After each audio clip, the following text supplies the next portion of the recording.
A Scitex Continuous Tone file is a high-end prepress image format, the kind used in professional printing workflows where color accuracy is absolutely critical. I'm Evan Brooks, Certified Support Engineer, and I'll help you open or convert these prepress image files. Note on preparation: make sure you have a reliable universal file opener. It's particularly effective when the SEP file is only partially corrupted. My top tool is revealed here, and will be highlighted later on. SEP files are Scitex Continuous Tone CT image files used in professional prepress and commercial printing. They store high-resolution CMYK image data with precise color separation information for offset printing and high-end image reproduction workflows. Scitex CT SEP files use a binary format, storing CMYK color data at high bit depth with no compression to preserve maximum image quality for professional print production. They include calibration metadata and color profile information for accurate press reproduction.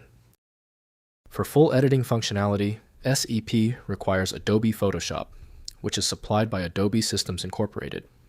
To enable complex features within the file, a dedicated proprietary application is necessary.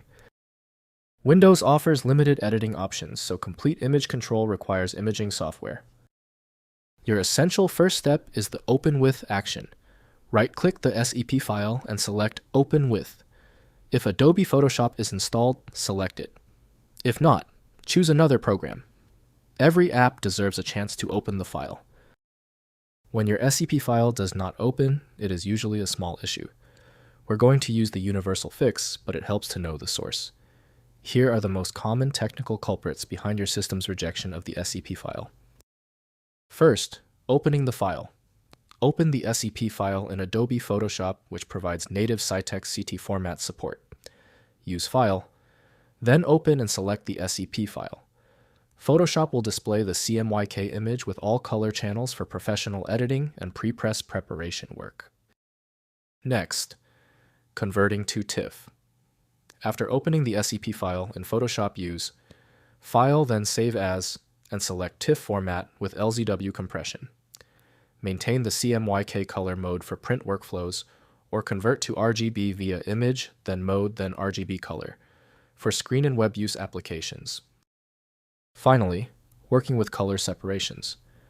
In Photoshop, navigate to Window, then Channels to view individual CMYK color plates in the SEP file. Use these separations for press proofing, trap adjustment, and color correction. Export individual channels as grayscale files if required by your print service provider. If compatibility checks failed, it is likely because the file extension name is shared by different developers for unrelated formats, causing your PC to use the wrong reading language. A universal viewer is designed to act as a versatile tool for identifying many formats, providing a reliable way to attempt access when standard programs have failed. The complexity of this file is clear now when the other solutions have failed. Your best chance for recovery lies with a superior program like FileMagick. Access it at filemagick.com. Let me know in the comments if that file is open. Subscribing ensures you never miss another one-click solution.